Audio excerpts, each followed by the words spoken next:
episode of EV Wonder.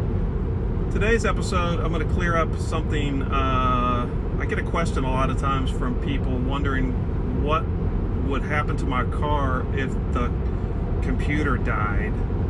Well, I don't really know what would happen if the actual computer died, but most of them are asking about what would happen if the screen went blank. Well, that's a concern of a lot of people who don't own the car, but it may be a concern of people who are ready to buy or already have it and have never had this happen to them. It's actually happened to me 3 times probably during trips while I've been on autopilot, and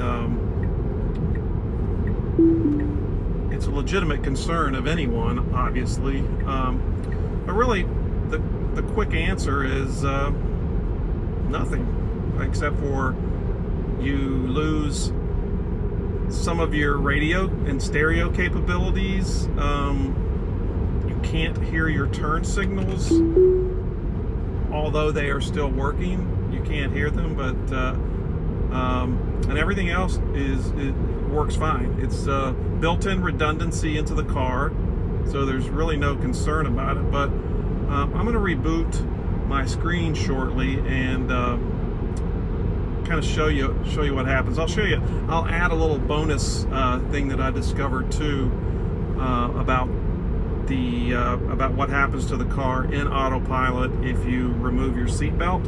I obviously don't advocate doing that, but I was on autopilot once and was trying to get my jacket off. It was getting warm and I was in the car, had a jacket on, wanted to take it off. So in order to do that, I needed to temporarily undo my seatbelt, and all hell kind of broke loose. So I'll show you that. So stay tuned. Okay, we're in some moderate traffic here, traveling on a freeway. I'm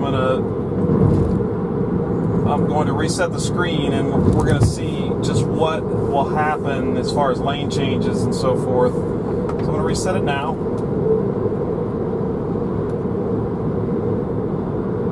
Screen's black, and I'm going to attempt to change lanes. There's no one in the lane beside me, so I've turned my turn signal on. You can't see it, but it's on.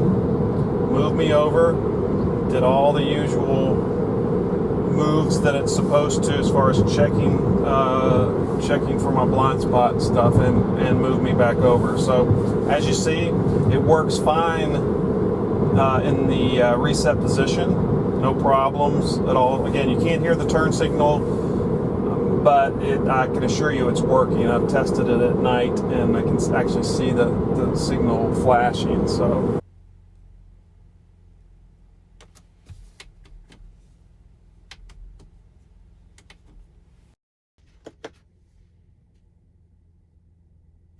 we're going to try it again here in a second. I'm going to go ahead and set my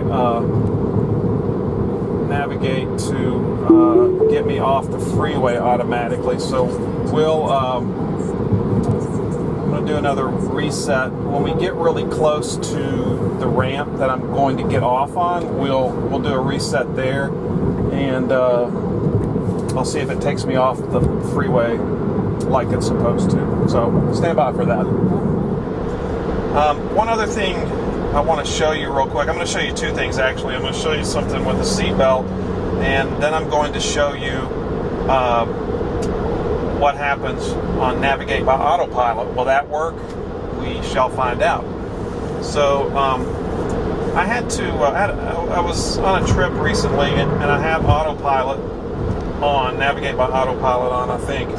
And I needed to remove a jacket that I was wearing because it was getting a little warm inside the cabin. So I felt safe because I had autopilot on. So I disengaged my seatbelt so I could get my jacket off easier. And this is what happens if you do that with autopilot on. And I do, disclaimer here, I don't recommend you do this, but here's what will happen if you do.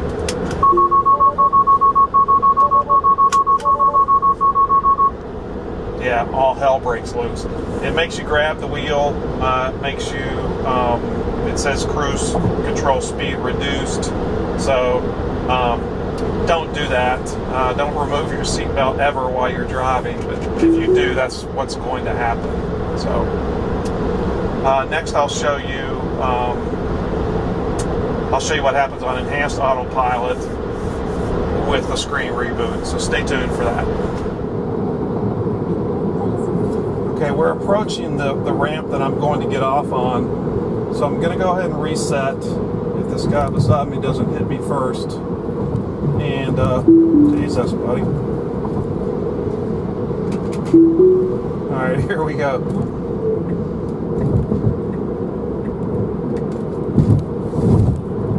Alright, it took me off. It's going to slow me down like it's supposed to. Got a sharp curve coming up. There was a truck, as you noticed, to the left that was impeding my ability to get over. So, but it's negotiating this ramp okay. I'm not touching the wheel or anything, or the pedals, but went around the ramp okay. Come climbing out of the ramp area, and it should keep me in this lane. So I'm going to go ahead and take over because it's time to do that anyway. So there you go. It negotiated that properly, and even with the screen off, it negotiated a pretty rough ramp. Really, that's a sharp curve and takes a pretty good slowdown there. A pretty good slowdown is needed before you go around that ramp, and it did that perfectly. So, like FDR said, the only thing we have to fear is fear itself. So don't be afraid of